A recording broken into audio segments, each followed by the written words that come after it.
ఈ వీడియోలో మనం భగవద్గీత అధ్యాయము 1 శ్లోకము 33ను పరిశీలిద్దాం. అర్జునుడు శ్రీకృష్ణుడితో తన మనసులోని ఆవేదనలు పంచుకుంటున్నాడు. తన అంతరంగాన్ని వివరిస్తూ అతను తీవ్రమైన దుఃఖంలో ఉన్నాడు. అర్జునుడు ఇలా అంటున్నాడు, కృష్ణ, మనం ఎవరి సుఖసంతోషాల కోసమైతే ఈ రాజ్యాన్ని, ఈ భోగాలను, ఈ సుఖాలను కోరుకుంటున్నామో వారే ఇక్కడ మన ముందు యుద్ధానికి నిలబడ్డారు. ఆలోచించు కృష్ణ, మనం ఒక అందమైన ఇల్లు కట్టుకుంటే ఆ సంతోషాన్ని మన కుటుంబ సభ్యులతో పంచుకోవాలని అనుకుంటాం. మనం కష్టపడి ఏదైనా సాధిస్తే ఆ విజయాన్ని మన ఆత్మీయులతో జరుపుకోవాలని ఆశిస్తాం.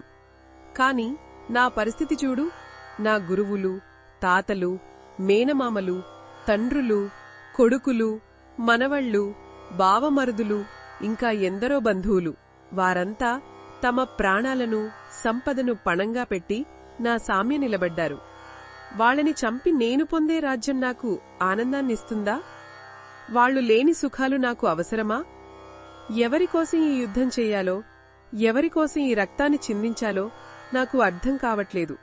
మన ప్రియమైనవారే మనతో లేనప్పుడు మనం గెలిచిన విజయానికి అర్థమేముంటుంది అని అర్జునుడు తీవ్రమైన మానసిక సంఘర్షణకు లోనవుతున్నాడు.